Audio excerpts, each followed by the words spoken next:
النصر يضع قدما في ربع النهائي بفوزه النهارده على الفيحة 1-0 بقدم كريستيانو رونالدو في الدقيقة 81. السلام عليكم، ازيكم يا جماعة، عاملين ايه؟ مباراة النهارده انتهت ما بين النصر وما بين الفيحة 1-0 بقدم كريستيانو رونالدو. الهدف جه في الدقيقة 81، الاستحواذ كان للنصر ب 77%. الفيحة كان بيلعب دفاع متأخر جدا، تقريبا كل ال 11 لاعب بيلعبوا في منطقة جزائهم. النصر هاجم بقوة وبشراسة، ما قدرناش نفك التكتلات الدفاعية طول ال 80 دقيقة لحد لما جه الدون ب 1-2 رهيب مع بروزوفيتش وحط الهدف في الدقيقة 81 وحل عقدة المباراة. وهو دايما حلال المشاكل، دايما كريستيانو هو الحل. المباراة النهارده كانت من سايد واحد، هو سايد العالمي، هو اللي كان ماسك كورة.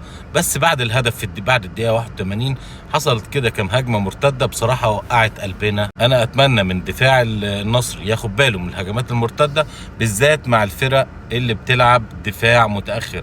لما انت تكون هاجم بكل صفوفك، هجمة مرتدة فجأة من ورا المدافعين تنهي لك المباراة. فخلوا بالكم من النقطة دي. ان شاء الله المباراة الجاية نخلي بالنا من النقطة ديت ونعمل حسابنا على الهجمات المرتدة اللي هتيجي من الفيحة، لان هم هيدافعوا برضه باستماتة. يعني ما تتوقعوش الفيحة انها خسرانة 1-0 فهتدخل المباراة وتهاجم وما اعرفش ايه والكلام من ده، لا، هتدافع برضه، هتلعب بنفس الاسلوب، وانت هتكون بتلعب على ملعبك في وسط جماهيرك. استاد الاول بركة هيكون مليان عن اخره، وان شاء الله رب العالمين احنا هنكسب المباراة دي وهنصعد لدور الثمانية باذن الله رب العالمين. النهارده كان في مشكلة ان احنا نفك التكتلات الدفاعيه بتاعه الفيحة. انا اتوقع ان غريب لو موجود هيعمل شغل جامد مع كريستيانو وتافيو مع بروزوفيتش ومع تاليسكا، كانوا هيكسروا التكتل الدفاعي ده اسرع من وجود ايمن يحيى وسط المجموعه دي. اتمنى ان ايمن يحيى يشتغل على نفسه اكتر علشان لما تجيله الفرصه دي مره تانية يعرف يشتغل مع المجموعه ديت ويفكوا اي تكتلات دفاعيه موجوده. لان الفرق اللي انت هتقابلها بعد كده، خلي بالك انت ممكن تقابل فرق في الدوري كتير جدا في منتصف الترتيب او مثلا في اخر الجدول. كل الفرق دي هتلعب معاك لعب دفاعي، فلازم يكون عندك لعيب يساعد المجموعه دي ان هو يفك اي تكتلات دفاعيه وتقدر ان انت تعدي المباراه بالفوز. لا بديل عن الفوز. انت في الدوري الهلال سبقك ب7 نقاط، فانت لازم تفضل انت محافظ على نفسك. لا بديل عن الفوز في كل مباريات الدوري. نستنى بقى تعثرات الهلال مثلا في اي مثلا مباراه ولا حاجه عشان انت تقدر ان انت تنافس وان انت تلحق بالهلال في منافسه الدوري.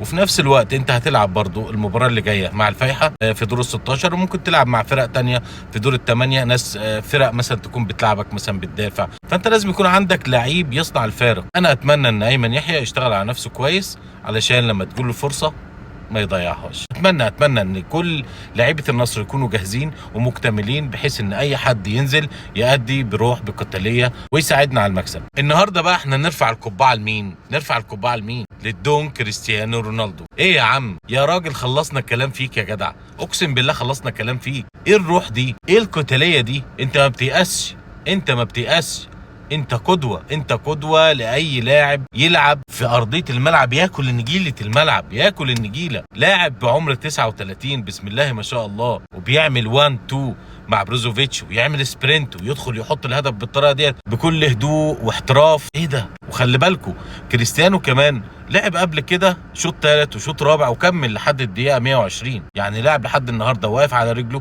بيلعب بالدقيقة 90 وبيلعب 120 دقيقة لو الأمر لزم. بسم الله ما شاء الله ما شاء الله ولا قوة إلا بالله. نفسي يا رب تفضل تلعب كده والواحد يشوفك ويمتع عينيه بيك وأنت بتلعب. كفاية روحك أقسم بالله في الملعب، كفاية الروح. عنده جرينتا رهيبة يا جدعان. كريستيانو ده يعني أسطورة، أسطورة. أفضل صفقة جت في السعودية خلال السنتين اللي فاتوا دول هو كريستيانو رونالدو بلا منازع. شابوه كريستيانو، شكرا على كل اللي بتقدمه، شكرا والله على كل اللي بتقدمه يا كريستيانو. وشكرا للاعيبه النصر كلهم، شكرا للاعيبه العالمي. الف الف الف مليون مبروك لجمهور العالمي. وان شاء الله المباراه الجايه يوم الاربعاء نفرح ونصعد للدور ربع نهائي ونكمل في البطوله دي. وبطوله اسيا ان شاء الله تكون في دولاب بطولات النصر باذن الله رب العالمين. تحياتي، سلام.